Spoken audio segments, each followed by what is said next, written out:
اعوذ باللہ من الشیطان الرجیم بسم اللہ الرحمن الرحیم اللہم رب اشرح لی صدری ویسر لی امری واحلل عقدۃ من لسانی یفقہوا قولی ربی یسر ولا تعسر وتمم بالخیر۔ السلام علیکم۔ میں سردانش میٹرک کلاس کے طلباء، السلام علیکم۔ آج ہم نصاب میں شامل اسلامیات جو سنٹیکس بک بورڈ کی چھپی ہوئی ہے اس کی ابتدا کر رہے ہیں۔ اس کتاب کو شروع کرنے سے پہلے یہ بات جان لیتے ہیں کہ اس کتاب میں کیا کیا مواد موجود ہے جو ہم پورے سال پڑھیں گے۔ اس کتاب کے 3 حصے ہیں۔ پہلے حصے میں سورۃ الانفال، سورہ احزاب، سورۃ الممتحنہ۔ دوسرے حصے میں احادیث مبارکہ ہیں 1 سے لے کے 20 تک جو مختلف موضوعات پر لکھی ہوئی ہیں، اور تیسرے حصے میں موضوعاتی مطالعہ ہے۔ قرآن مجید پہلا اس کا سبق ہے، دوسرا سبق اللہ تعالیٰ اور اس کے رسول صلی اللہ علیہ وآلہ وسلم کی محبت و اطاعت، تیسرا سبق ہے علم کی فرضیت و فضیلت، چوتھا سبق ہے زکوٰۃ اہمیت و مصارف، پانچواں سبق ہے طہارت و نظافت جسمانی صفائی، چھٹا سبق ہے صبر و شکر اور ہماری انفرادی و اجتماعی زندگی، ساتواں سبق ہے عائلی زندگی کی اہمیت، آٹھواں سبق ہے ہجرت و جہاد۔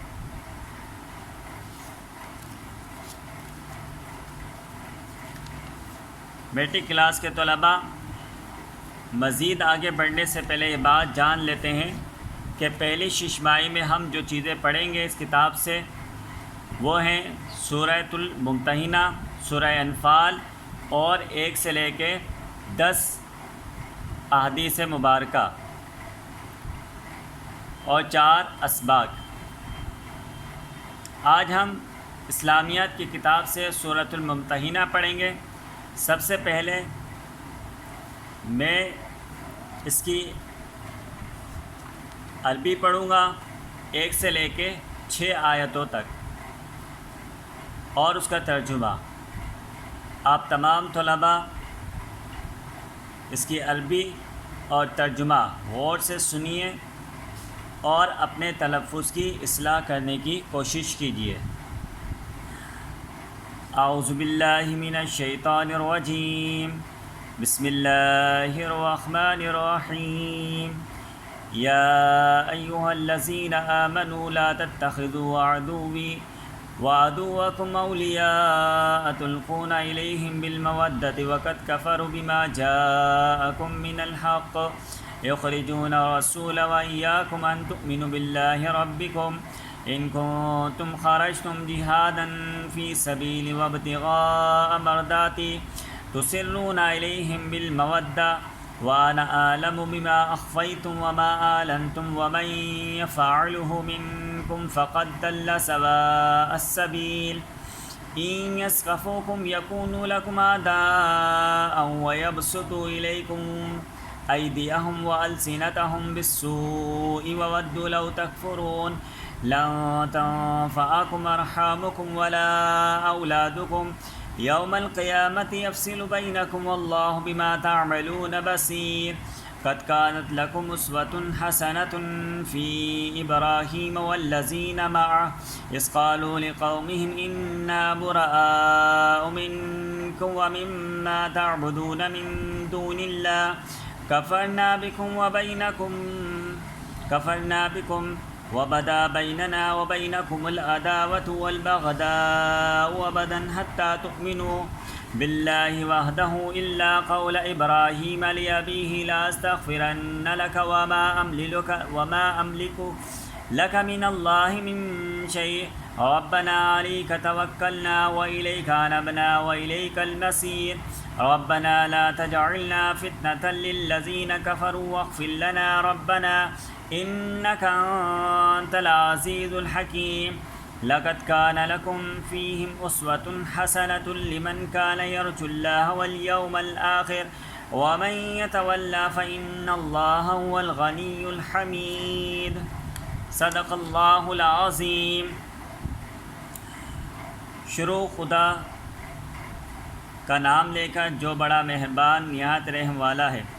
مومنو، اگر تم میری راہ میں لڑنے اور میری خوشنودی طلب کرنے کے لیے مکے سے نکلے ہو تو میرے اور اپنے دشمنوں کو دوست مت بناؤ، تم تو ان کو دوستی کے پیغام بھیجتے ہو اور وہ دین حق سے جو تمہارے پاس آیا ہے منکر ہیں، اور اس باعث سے کہ تم اپنے پروردگار خدائے تعالیٰ پر ایمان لائے ہو، پیغمبر کو اور تم کو جلا وطن کرتے ہیں، تم ان کی طرف پوشیدہ دوستی کے پیغام بھیجتے ہو، جو کچھ تم مخفی طور پر اور جو علی الاعلان کرتے ہو وہ مجھے معلوم ہے، اور جو کوئی تم میں ایسا کرے گا وہ سیدھے رستے سے بھٹک گیا۔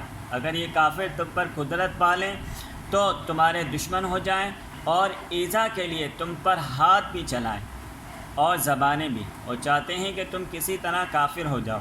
قیامت کے دن نہ تمہارے رشتے ناتے کام آئیں گے نہ اولاد، اس روز وہی تم میں فیصلہ کرے گا جو کچھ تم کرتے ہو، خدا اس کو دیکھتا ہے۔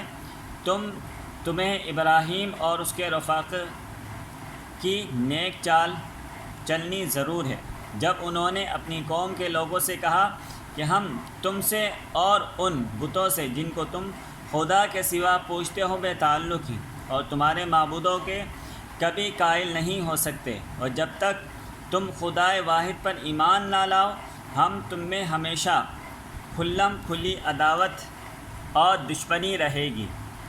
ہاں، ابراہیم نے اپنے باپ سے یہ ضرور کہا کہ میں آپ کے لیے مغفرت مانگوں گا اور میں خدا کے سامنے آپ کے بارے میں کسی چیز کا کچھ اختیار نہیں رکھتا۔ اے ہمارے پروردگار، تجھ ہی پر ہمارا بھروسہ ہے اور ہم تیری ہی طرف رجوع کرتے ہیں اور تیرے ہی حضور میں ہمیں لوٹ جانا ہے۔ اے ہمارے پروردگار، ہم کو کافروں کے ہاتھ سے عذاب نہ دلانا، اور اے ہمارے پروردگار ہمیں معاف فرما، بے شک تو غالب حکمت والا ہے۔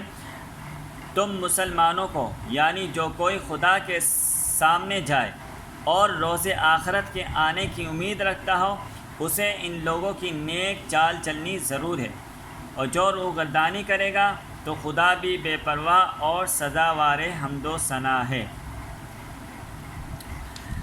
تو میٹرک کلاس کے طلباء، یہ سورہ ممتحنہ کی 1 سے لے کے 6 تک کا آیتیں ہیں، اس کی عربی ہم نے تلاوت کی اور اس کا ترجمہ سنا۔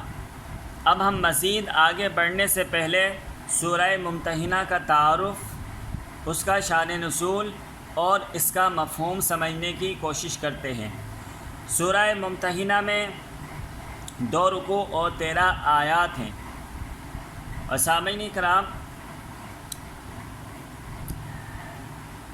ممتحنہ کا معنی مفہوم، سورۃ الممتحنہ کا معنی جو ہے امتحان لینے والی۔ یہ سورہ صلح حدیبیہ کے موقع پر نازل ہوئی۔ صلح حدیبیہ میں یہ شرط طے پائی تھی کہ اگر مکے سے کوئی مرد مسلمان ہو کر مدینہ منورہ آئے گا تو مسلمان اس کو واپس کریں گے، لیکن عورتیں اس شرط سے مستثنیٰ تھیں۔ چنانچہ اگر کوئی عورت مسلمان ہو کر آئے گی تو حضور اکرم صلی اللہ علیہ وآلہ وسلم اس سے بات چیت کر کے معلوم کریں گے کہ یہ عورت واقعی اسلام لا چکی ہے، کسی اور غرض سے مسلمانوں کے پاس آئی ہے۔ بس اس صورت میں حضور اکرم صلی اللہ علیہ وآلہ وسلم کو ان عورتوں کے جانچنے اور امتحان لینے کا حکم دیا گیا تھا، اس لیے اس صورت کا نام ممتحنہ رکھا گیا، یعنی امتحان لینے والی۔ اس سورہ میں مسلمانوں کو درجیل احکامات دیے گئے ہیں۔ اہل ایمان کو ان کفار سے دوستی کرنے سے منع کیا گیا ہے جو دین کے معاملے میں ان سے لڑتے ہیں۔ مشرک رشتہ داروں اور لوگوں سے تعلق قائم نہ رکھنے کے بارے میں حضرت ابراہیم علیہ السلام اور ان کے ساتھیوں کی مثال دی گئی ہے۔ احکام الہی سے روح گردانی کرنے پر اللہ تعالیٰ کی طرف سے اہل ایمان کو تنبیہ کی گئی ہے۔ کفار سے دوستی رکھنے اور نہ رکھنے والوں میں فرق واضح کیا گیا ہے۔ مومنہ عورت کو کافر مرد اور کافرہ عورت کو مومن مرد کے نکاح میں رکھنے پر اللہ تعالیٰ کے احکام بیان کیے گئے ہیں۔ مسلمانوں کو ان کفار سے دوستی رکھنے سے منع کیا گیا ہے جو اللہ تعالیٰ کے غضب کا شکار ہوئے ہیں۔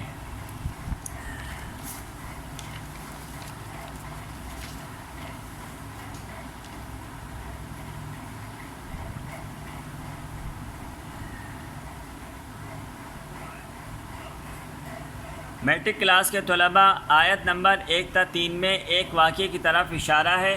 واقعہ یہ ہے کہ صلح حدیبیہ کے موقع پر کفار مکہ اور مسلمانوں کا معاہدہ ہوا تھا کہ 10 سال تک آپس میں لڑائی نہ کریں گے، لیکن کفار مکہ نے اس معاہدے کا پاس نہ رکھا۔ اس وجہ سے مسلمانوں نے بھی اہل مکہ پر حملہ کرنے کا ارادہ کیا۔ ایک صحابی جن کا نام حضرت حاطب بن ابی بلتیہ ہے، ان کے گھر والے مکے میں رہتے تھے، لہٰذا انہوں نے اپنے گھر والوں کی حفاظت کے پیش نظر ایک عورت کے ہاتھ اہل مکہ کی طرف ایک خط بھجوا دیا جس میں ان پر حملے کی خبر موجود تھی۔ ان صحابی رضی اللہ عنہ کا یہ عمل اللہ تعالیٰ کو ناپسند گزرا، اس لیے اللہ تعالیٰ نے یہ آیت نازل فرمائی کہ تم اپنے اور میرے دشمن ہو، یعنی عدو اللہ کو اپنا دوست مت بناؤ، ان کی طرف دوستی یا حمایت کے خفیہ پیغام مت بھیجو، میں عالم الغیب ہوں، سب کچھ جانتا ہوں۔ یہ کفار تو ایسے ہیں کہ اگر تم پر قابو پا لیں تو تمہیں ایذا پہنچانے میں کوئی کسر نہ چھوڑیں۔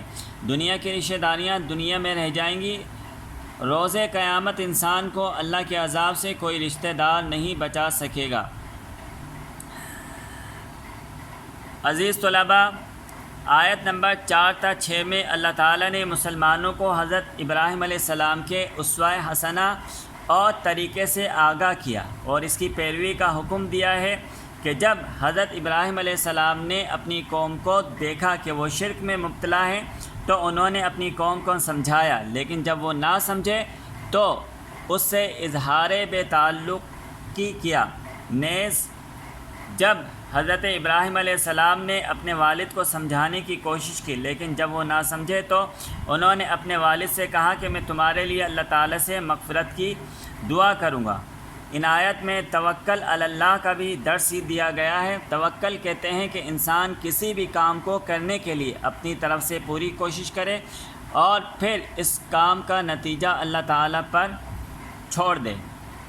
میٹرک کلاس کے طلباء، یہ ہم نے سورۃ الممتحنہ آیت نمبر 1 تا 6 کی عربی پڑھی، اس کا ترجمہ پڑھا، اور آیت نمبر 1 سے 6 تک اللہ تعالیٰ نے مسلمانوں کو کیا احکامات دیے ہیں، اور آیت نمبر 1 تا 3 میں کس واقعے کی طرف اشارہ ہے، آیت نمبر 4 تا 6 میں حضرت ابراہیم علیہ السلام کے اسوہ حسنہ کو بیان کیا گیا ہے، اور توکل علی اللہ یعنی اللہ تعالیٰ پر بھروسے کو بیان کیا گیا ہے۔